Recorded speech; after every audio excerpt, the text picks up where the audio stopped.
Saudara-saudari yang dikasihi oleh Tuhan Yesus Kristus, marilah kita berdiri, kita berdoa sebelum pelayanan firman Tuhan. Kita satu di dalam doa. Allah yang bertata dalam kerajaan surga yang kudus, kuasai kami dengan kuasa Roh Kudus-Mu, sehingga kami boleh setia mendengarkan firman Tuhan dengan baik. Berfirmanlah ya Tuhan, karena kami anak-anak-Mu siap untuk mendengarkan. Terpujilah Kristus, haleluya, amin. Silakan duduk. Saudara-saudara yang dikasihi oleh Tuhan Yesus Kristus, mari kita buka Alkitab kita dari Yohanes pasal yang ke-20, ayat yang ke-19 sampai dengan ayat yang ke-31. Mari sama-sama kita membacanya. Yesus menampakkan diri kepada murid-muridnya. Demikianlah firman Tuhan. Ketika hari sudah malam pada hari pertama minggu itu, berkumpullah murid-murid Yesus di suatu tempat dengan pintu-pintu yang terkunci karena mereka takut kepada orang-orang Yahudi. Pada waktu itu datanglah Yesus dan berdiri di tengah-tengah mereka dan berkata, "Damai sejahtera bagi kamu." Dan sesudah berkata demikian, Ia menunjukkan tangannya dan lambungnya kepada mereka. Murid-murid itu bersukacita ketika mereka melihat Tuhan. Maka kata Yesus sekali lagi, "Damai sejahtera bagi kamu.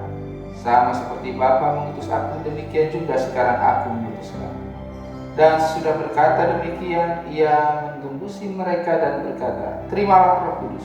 Jikalau kamu mengampuni dosa orang, dosanya diampuni. Dan jikalau kamu menyatakan dosa orang, tetap ada, dosanya tetap ada." Yesus menampakkan diri kepada Thomas. Tetapi Thomas, seorang dari ke-12 murid itu yang disebut Didimus, tidak ada bersama-sama mereka. Ketika Yesus datang ke situ, maka kata murid-murid yang lain itu kepadanya, "Kami telah melihat Tuhan." Tetapi Thomas berkata kepada mereka, "Sebelum aku melihat bekas paku pada tangannya, dan sebelum aku mencucukkan jariku ke dalam bekas paku itu, dan mencucukkan tanganku ke dalam lambungnya, sekali-kali aku tidak akan percaya." 8 hari kemudian murid-murid Yesus berada kembali dalam rumah itu, dan Thomas bersama-sama dengan mereka. Sementara pintu-pintu terkunci, Yesus datang dan Ia berdiri di tengah-tengah mereka dan berkata, "Damai sejahtera bagi kamu." Kemudian Ia berkata kepada Thomas, "Taruhlah jarimu di sini dan lihatlah tanganku.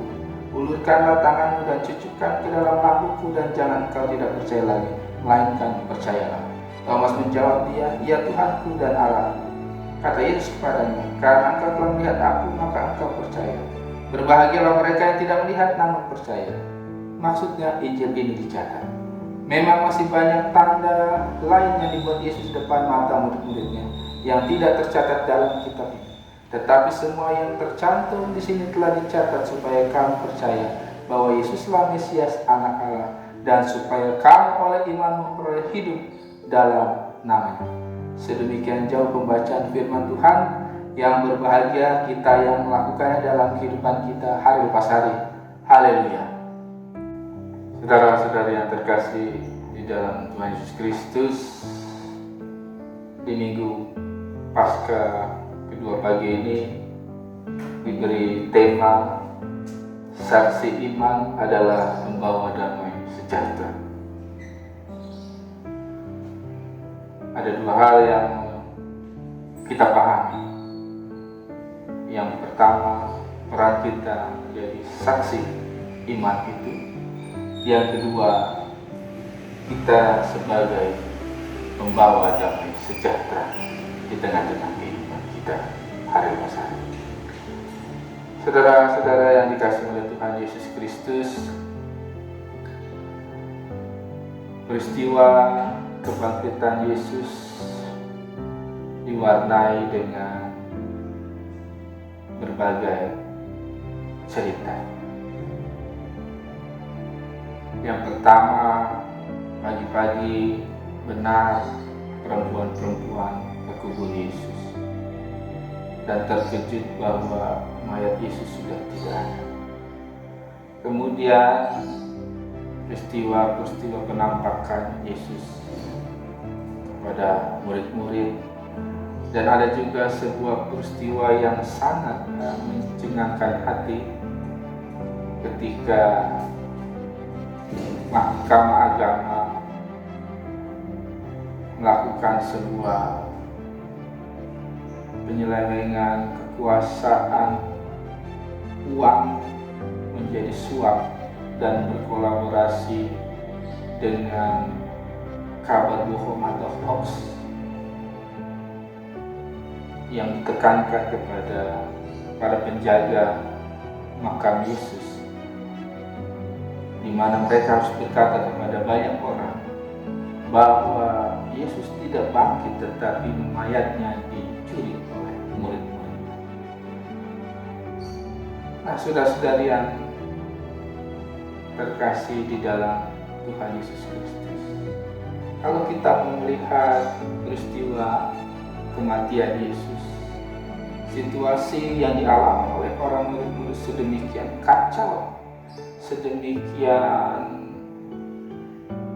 dihiasi oleh rasa ketakutan, kecemasan, kegelisahan, bahkan patah hati yang luar biasa, karena mereka merasa Yesus sudah mati dan meninggalkan mereka.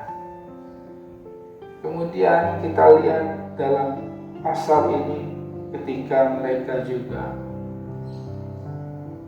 berdiam dalam ruangan yang mereka kunci karena mereka ketakutan pada saat itu sebagai pengikut Yesus. Mereka bingung, dan ada peristiwa yang menarik. Yesus menampakkan diri kepada mereka. Kemudian lanjut lagi, ada sebuah peristiwa juga ketika Thomas tidak percaya apa yang dikatakan oleh rekan-rekan, karena dia tidak ada pada saat itu. Dan pada akhirnya juga peristiwa Yesus menampakkan diri kepada Thomas dan berkata kepada Thomas, "Ini aku, Thomas." Kira-kira demikian. Sehingga pada saat itu juga dengan penuh keheranan Thomas mengakui, "Ya Tuhan dan Allah." Nah, saudara-saudari yang terkasih dalam Tuhan Yesus Kristus, bagaimana dengan kita pada konteks saat ini yang jelas tentu berbeda dengan situasi para murid, di mana mereka melihat, menyaksikan peristiwa langsung tentang kebangkitan Kristus, dan kita pada saat ini berbeda dengan mereka, tidak melihat langsung peristiwa kebangkitan Yesus, tapi kita mempercayai dengan kesaksian mereka yang harus kita teruskan dalam kehidupan kita hari lepas hari. Dan tentunya menjadi saksi-saksi Kristus pada saat ini juga tidak mudah. Kita diminta untuk taat dan setia, pikul salib sekalipun dalam keadaan sulit dan sangat menderita. Kemudian kita juga dituntut untuk menjadi pembawa damai sejahtera dalam kehidupan kita, di tengah-tengah keluarga, di tengah-tengah gereja, tengah-tengah masyarakat dan bangsa dan negara. Dan menjadi pembawa damai sejahtera juga harus benar-benar dinyatakan dalam kehidupan kita.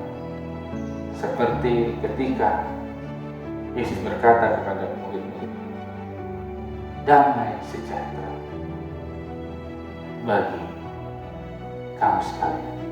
Damai sejahtera yang bukan sebagai slogan atau salam saja, tetapi memiliki makna yang mendalam, bahwa damai sejahtera harus benar-benar diwujudkan juga dalam kehidupan bersama, khususnya dalam situasi yang kita alami sekarang. Saudara-saudara yang terkasih di dalam Tuhan Yesus Kristus, mari di Minggu Paskah kedua ini kita sungguh-sungguh memahami dan memaknai sebuah peristiwa kebangkitan Yesus, Paskah yang memiliki arti pesak atau melewati. Dan kita yakini dengan kekuatan Paskah kita juga bisa melewati masa-masa sulit ini, ketika kita semua bergumul tentang wabah ini yang sampai saat ini masih menjadi persoalan bersama yang belum selesai, dan tentunya harus kita dukung dalam doa dan upaya bahwa dengan kekuatan Tuhan kita bisa melewati ini. Saudara-saudara yang kasih dalam Tuhan Yesus Kristus, apa pesan Paskah pada hari ini atau pagi ini? Yang pertama, jadilah saksi Tuhan yang setia sampai akhir. Yang kedua, menjadi saksi iman harus benar-benar dinyatakan dalam perbuatan kita, perkataan kita, bukan kesaksian palsu, bukan kesaksian bohong atau hoax. Dan yang ketiga, damai sejahtera bukan kata-kata yang disampaikan saja, tetapi harus diwujud nyatakan lewat kehidupan bersesat. Yang keempat, kita harus menjadi agen-agen membawa damai sejahtera. Dan yang terakhir, tetap kuat, tetap teguh dalam iman, menjadi saksi iman, menjadi pembawa damai sejahtera di tengah-tengah masa sulit, dan penuh keyakinan Tuhan yang sudah bangkit itu ada dalam kehidupan kita. Selamat hari ini, Tuhan Yesus memberkati kita semua.